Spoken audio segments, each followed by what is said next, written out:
আসসালামু আলাইকুম সুধী দর্শক, আমন্ত্রণ জানাচ্ছি আজকের রেসিপি দেখার জন্য। আজকে আপনাদের সাথে খুব সহজভাবে কি করে সিম ও আলু ভাজি তৈরি করবেন সেই রেসিপিটা নিয়ে হাজির হয়েছি। তো চলুন দেখে নেই আজকের এই মজাদার এবং খুবই সিম্পল সিম আলুর ভাজি রেসিপি। তো সিম ভাজি তৈরি করার জন্য আমি একটা ননস্টিক প্যান নিয়ে নিয়েছি। এর মধ্যে আমি 3 টেবিল চামচ সয়াবিন তেল দিয়ে দিলাম। তেলটা একটু গরম হয়ে আসলে এর মধ্যে দিয়ে দিতে হবে 1 চা চামচ গোটা জিরে, 1/4 কাপ পেঁয়াজ কুচি। পেঁয়াজগুলো একটু মোটা করে কেটে নিয়েছি, মিহি করে কুচি করে নেওয়ার দরকার নেই। এখন এর মধ্যে 5 থেকে 6টা কাঁচামরিচ মাঝখান বরাবর এরকম একটু কেটে নিয়ে ব্যবহার করেছি। এখন এগুলোকে আমি হালকা কিছুক্ষণ ভেজে নেব, অতিরিক্ত ভাজার দরকার নেই। একটু ভেজে নেওয়ার পর এর মধ্যে দিয়ে দিতে হবে 1 চা চামচ লবণ, তবে আপনারা আপনাদের স্বাদ মতো লবণ ব্যবহার করতে পারেন। আর দিয়ে দিলাম 1/2 চা চামচ হলুদ গুঁড়া। আবারও এগুলো একত্রে এরকম করে নেড়ে মিশিয়ে নিচ্ছি। মিশিয়ে নেওয়ার পর এখন এর মধ্যে দিয়ে দেব আগে থেকেই ভালো করে কেটে ধুয়ে রাখা শিমগুলো।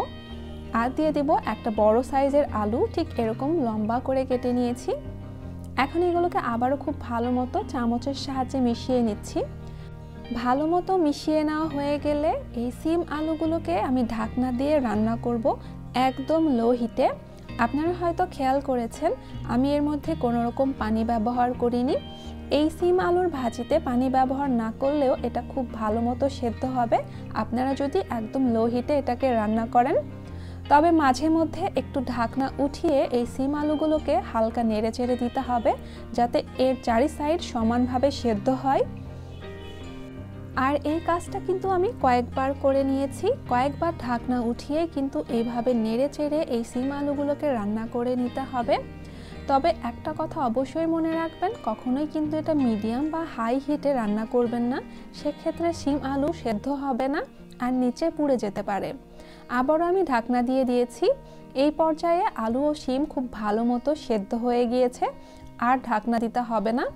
এখন নেড়ে চেড়ে এরকম করে হালকা কিছুক্ষণ ভেজে নেওয়ার পর দেখবেন এটার কালার কিছুটা চেঞ্জ হয়ে গিয়েছে। সেই পর্যায়ে চুলার জাল বন্ধ করে দিবেন। আর দেখতেই পাচ্ছেন এই শিম আলুর ভাজি দেখতে কতটা লোভনীয় হয়েছে। এখন আমি একটা সার্ভিং ডিশে এটা সার্ভ করে নিচ্ছি। খুবই সহজে এবং অল্প সময়ে অল্প উপকরণেই কিন্তু এত মজাদার সিম আলু ভাজি তৈরি করে নিতে পারেন, যা খেতে কিন্তু খুবই মজার হয়। তো বাসায় অবশ্যই এই সহজ রেসিপিটা ট্রাই করে দেখবেন, আর কেমন হয়েছে সেটা আমাকে কমেন্টে জানাবেন। আজকের মতো এখানেই শেষ করছি, দেখা হবে নতুন কোনো রেসিপি নিয়ে। আল্লাহ হাফেজ।